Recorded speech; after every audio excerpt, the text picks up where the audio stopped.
Hello everyone, this is Ryan with I Am Geek. And before we start episode 9, I want you guys to know how much fun we had making this episode. We had so much fun that we've decided to make this a 2-part episode. So right now you're going to listen to part 1, and coming soon will be part 2, so make sure to check back to hear part 2. But for right now, have fun, sit back and relax as we do part 1 of episode 9.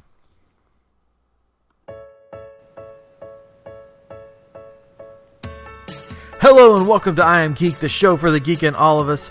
This is Ryan Street and I'm here again with my brother Chris Street and our good buddy Chris Catron. And happy Star Wars 40th anniversary, guys.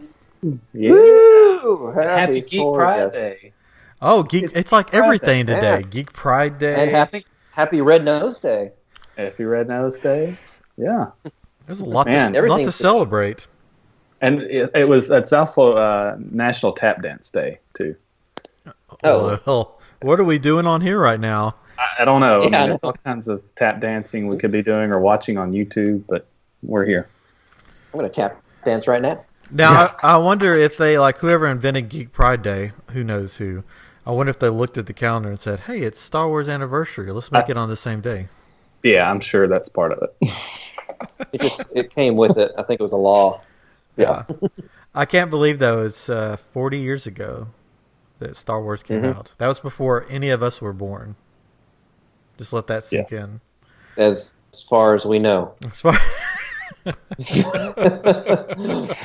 I have my suspicions. Yeah, I just turned 39, so I missed it by a year. And Catron, you missed it by a year, right? That's right. Yeah.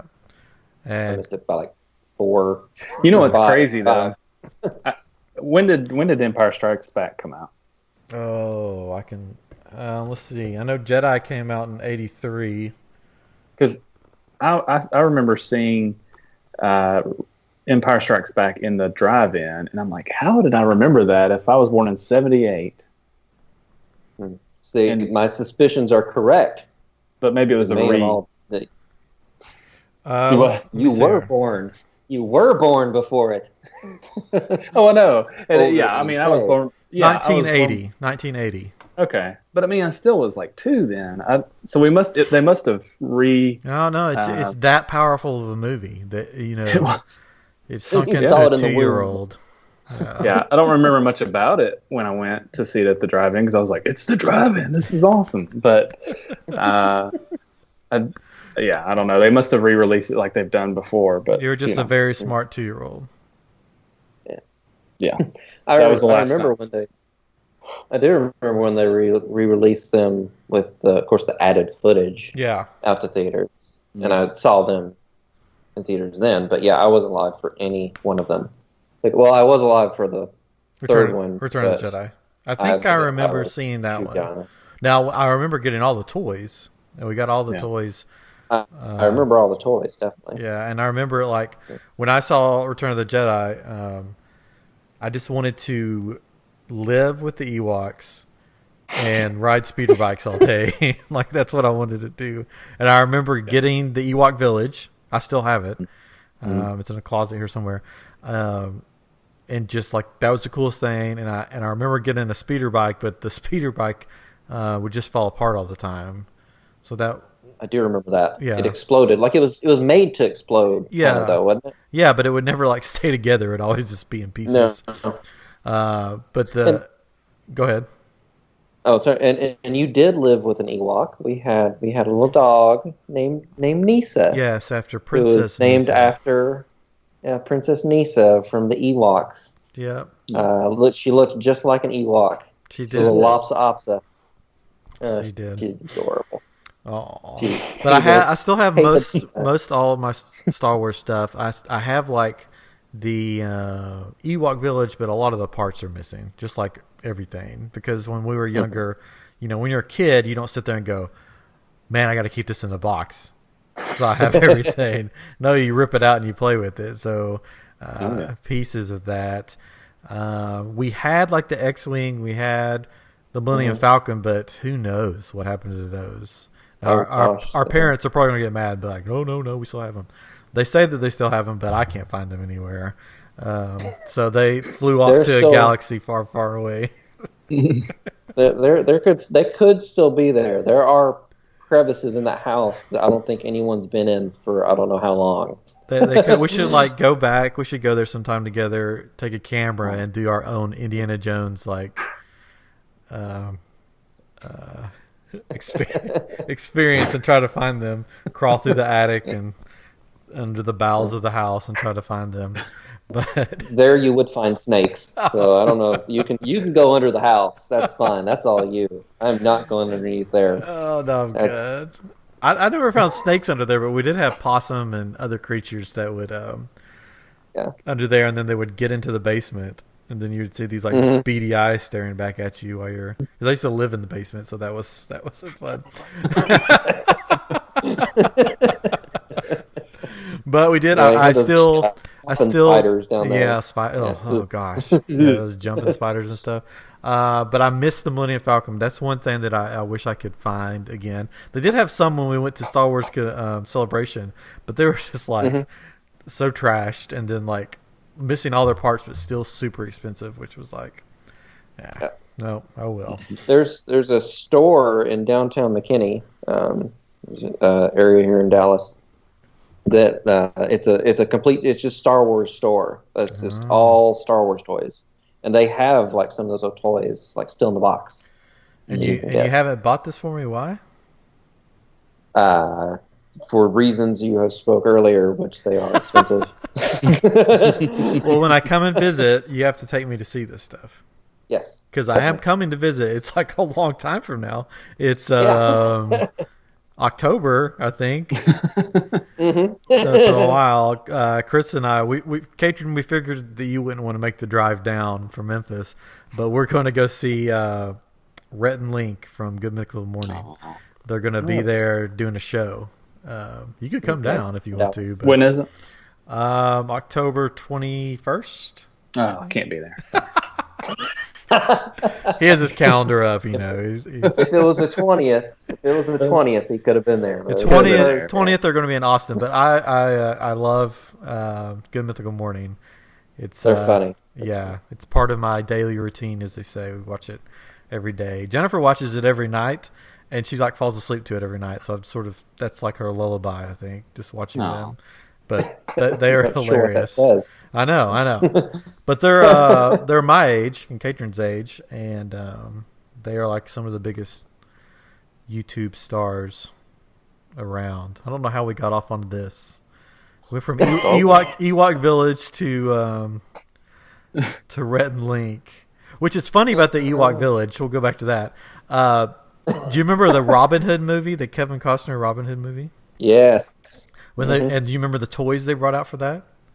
Yeah, we had some of those. And then what? Do you remember his hideout? What it was? Yeah, it was the Ewok Village. It was the Ewok Village. They took the exact toy and they repainted it, and I think put some different things on it, and said it was the Robin Hood hideout, but it was the Ewok Village, which is hilarious. Yeah, they still had the old molds, I guess, for some of these toys, so they were repurposed for other series, and Robin Hood was one of them. I do remember the one of my memories about the toys is we had the Boba Fett toy, and he had that rocket launcher on his back. Well, it was at the time you didn't know it was a rocket launcher; it was just a jetpack because it had that big rocket in the back of it, and you didn't see that in the movie. And looking at the toy, I was like, "This is a rocket; it should fire out." And I kept trying to figure out how to fire this rocket out of his back. And I think at one point you were like, "It's not a rocket; it's a jetpack." I'm like, "No, it's got to be a rocket." I would never say that. Well, originally, and then, years later, it was a rocket. Well, originally they made the figure with a rocket that would shoot out of his back, and it was called. They call it now the J-Pack version because it looked like a J on his back where the rocket would fit in. That was the one they were going to send out. And then whoever's in charge of making sure toys are safe, I don't know, some government thing. Stupid people made a law right around that same time that anything I forget the size. We'll say like this, but you guys can't see. That's smaller than that. Can't be made into a toy because children would swallow them and get choked. So they made Boba Fett. He had a spring action rocket that would shoot out, and then they said they can't send him out. So they had to make this other version that had it fixed in. And when they would send them out, it came with a note, because I think it was a mail order thing that you had to do with this version of it. And the note said, "Sorry, your rocket, like basically the rocket doesn't shoot. If you don't like this version, send it back and we'll send you some other action figure." Which is funny. A lot of that stuff happened. The original Star Wars toys, the set, you would buy this piece of cardboard in the store. This is like when the first movie, a piece of cardboard that had pictures of all the characters, and you would buy that, and then you would wait for them to mail you the figures. So basically, you went to the store, bought a piece of cardboard, and they would you would wait for the mail order. A lot of toys back then was mail order. I think we had some G.I. Joe that were mail order. I do remember those, yeah. Yeah, but a lot of those toys you would buy like something in the store, and then they would mail you, or you have to collect a certain amount of things, and then they would mail you the toy. But yeah, the Boba Fett one, if you could find the J-Pack one, is worth a lot of money. I bet. Yeah, that one, and then the telescoping, like Darth Vader with the telescoping lightsaber, and the Luke Skywalker with the they're worth a lot if you have them all. And the thing that's worth the most is the Jawa with the vinyl cape. If you have a Jawa with a vinyl cape, then you can make some serious dough. We just had the plastic, didn't we? I think it came with a cloth cape, I think. Oh, the cloth cape? Okay. Yeah, I think. I still have them, but of course it doesn't I don't have any of the weapons or the cloaks or the capes. They're all gone. But really, he has one with the vinyl cape. He's just not telling me, so he can just sell it himself. I wish. And I don't get a cut of the profit. Oh, no. You can have the Teenage Mutant Ninja Turtle toys. I do. I have them all. And they're getting sticky. That plasticky where it's getting old, it starts to get sticky on it, and some of those, are getting that. Well, I have a ton of G.I. Joes, and I found them when I went back to our house. I don't know when it was, a while back, and the insides of them, there was a rubber band that hold them together, and they've all like rotted, like the rubber bands. So they're just all like dangling all over the place, like their arms are flown around, some of their bodies are in half, which is sad.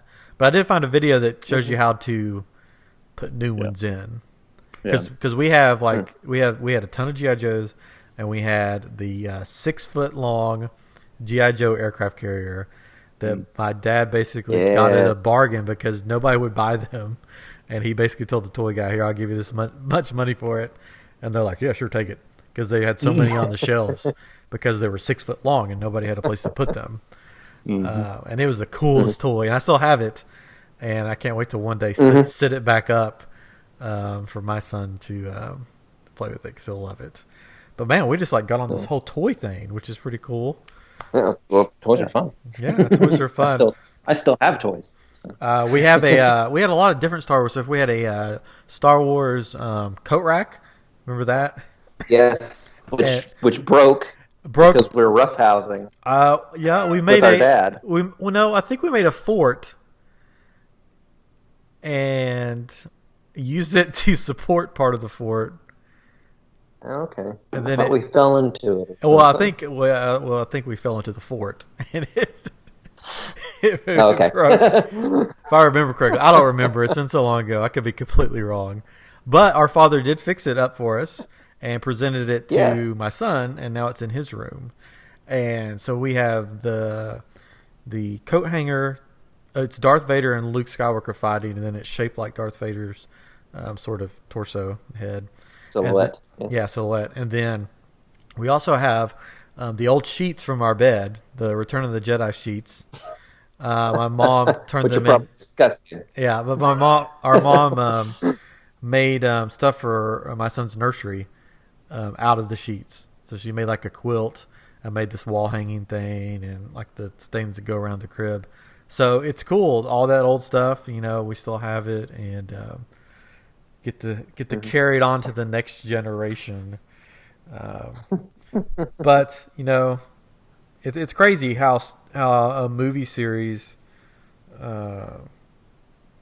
can affect your lives so much, and change your lives, and just the memories you have of it. I mean, I still have tons of Star Wars stuff. If you come to my house, it's I have a room that's Star Wars everything. I know. Not you. You're not wearing a Star Wars shirt right now. Yeah. Oh wait, I am. Well, it is the 40th anniversary. You have to celebrate. But any other Star Wars? Katrin, you got anything? I don't have anything. The only thing I can tell you is we remember when they released the new toys with the new movies, and we were in college, and a bunch of us went to Walmart, and midnight, whatever, right, and they had all these tarps up, and we had to wait in line to get them. I don't know if you were with us, or because it was a bunch of people, I don't know, but it was so funny because I don't collect or anything like that. I had G.I. Joes, and I had a few Star Wars, but I don't have any of that, but I bought Jango Fett because I was like, I love Boba Fett, and this guy's got a grappling hook and everything. So so it was just funny seeing all that, and then we got back, and I ripped open mine and played with the grappling hook and swinging him, and everybody else is like sitting there looking at theirs in their package, It's like, play with it, it's a toy, but it actually shot the missile out because he had the same backpack, I guess, and if I remember right, he shot something. His head fell off. In one of them, one of the versions. Yeah, I was going to say not the one I had, but yeah, it was probably the second. It was for the which movie? These were the Attack of the Clones. I got you. Yeah, Attack of the Clones. There's a version where it's got like a magnet, and his head will come off because he gets his head. There you go. Yeah, chopped off in the movie. We also we had Ewoks, but there were stuffed animal Ewoks, and we still have those, I think, somewhere, but. And then we had this Boba Fett, which I've not been able to find anywhere online, but I remember it being tall, and you could see through its eyes. Oh, I think I remember that. Series of things that were figures, they're probably about a foot and a half tall or something, but you could look through the eyes of Boba Fett, and that's about it. I don't know what you could do with it, but I've tried to Google it, and so if anybody listening knows anything about it, please tweet us at I Am Geek Show, or go visit our website and tell us about it. But I remember that. I remember some toys that you could look through their eyes, and we may have had one. I don't remember, but I remember that. I don't remember the Star Wars, but I remember that type of toy. They still do things like that. Yeah, so, I'm pretty sure we had a Boba Fett though, but I've not been able to find one. Or a Voltron, one of the two.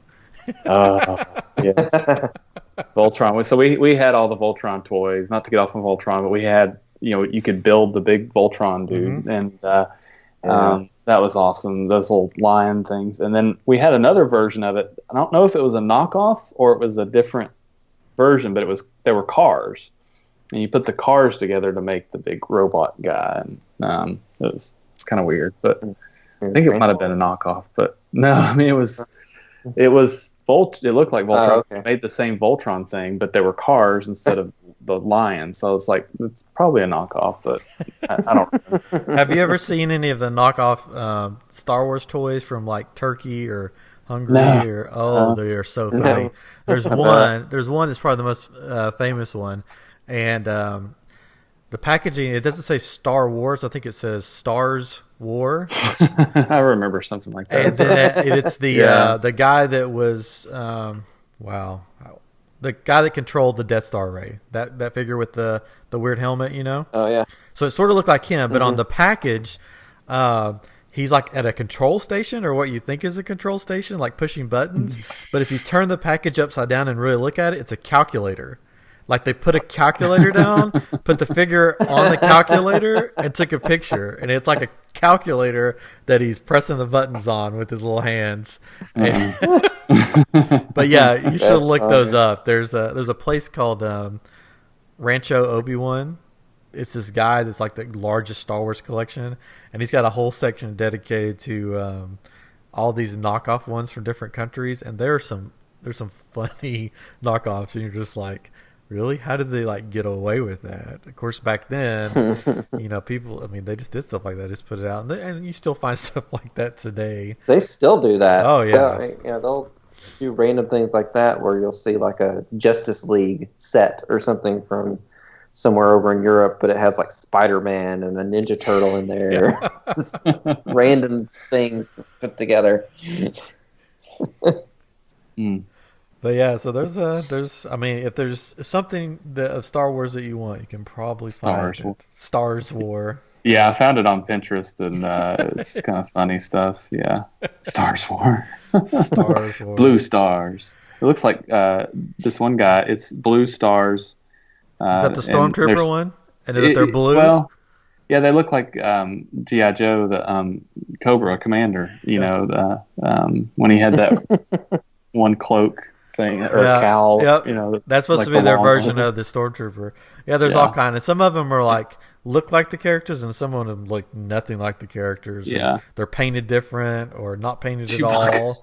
Chewbacca looks really funny. His eyes are just like how big. Yeah. Okay, sorry. We'll share that. Yeah, I can put some pictures up there, but it's funny. Some of those are worth a lot because they're just so weird, and people want to collect them. But I think I see the one you're talking about where he's using a calculator. That's awesome. That's awesome. That is great. Do you guys remember where you saw probably the movie that we saw when it was first released was Episode 1, right? That would be the movie that we probably saw in the theaters, first release, I would think. Yeah, Episode 1. I was working at a movie theater that summer when it came out. I was working at a Carmike Cinemas, and me and a friend of mine, Adam Ely, and another guy, I think, we would reenact the Darth Maul lightsaber fight. Like when everybody was in watching the movies, we were working concessions, and you just get bored. And of course, we'd seen it multiple times, and so we grabbed brooms that we used to sleep with, and we're reenacting the scene. I think I was Obi-Wan, and Adam was Qui-Gon. He got cut down, and I just dropped on my knees like, no! It was fun. We're dorks, but yeah. I don't know if you were with us when the first time I saw it was, I want to say it was the Outer Banks. I know we were on vacation somewhere, and it was this weird little movie theater, tiny, like a one-room movie theater. But we were there, and it was a release, so I had to go see it. And I just remember not weeping, but just like, oh, that was just amazing. And then you look back on it now, and you're like, well, compared to the other ones. Now I like the prequels. Yeah, I like the prequels, but then you look back at it and you're like, oh, that was good, but not as good as this one. There's stuff that came out of it. Came out of it that was good. Oh, the Darth Maul Duel of the Fates fight was like epic. Mm-hmm. And the pod race. I know a lot of people will say bad things about the pod race at times, but I think it was fun. It was something totally different and kind of crazy for the time. It's sort of funny with the Obi-Wan scene where he's like down below Darth Maul, and he does that crazy flip to get back up and slice him in half or whatever. Mm-hmm. But in the third movie of the prequels, he tells Anakin, I have the high ground, there's nothing you can do. And it's like, but you did something when you didn't have the high ground to win. So, yeah, I just always thought that was funny.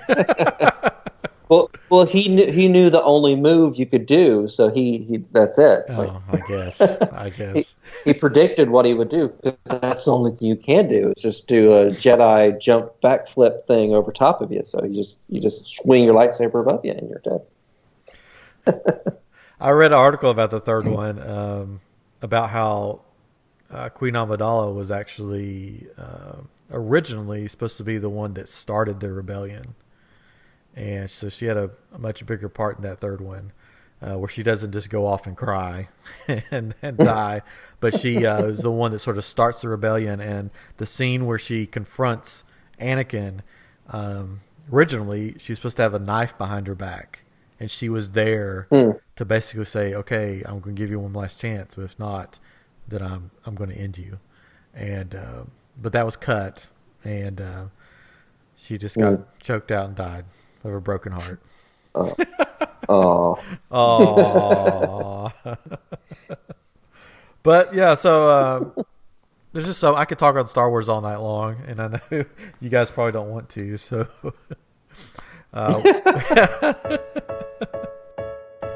thank you for listening to part 1 of episode 9. Make sure to check out part 2 of episode 9 coming soon to iTunes, SoundCloud, or find us at imgeekshow.com. See you real soon.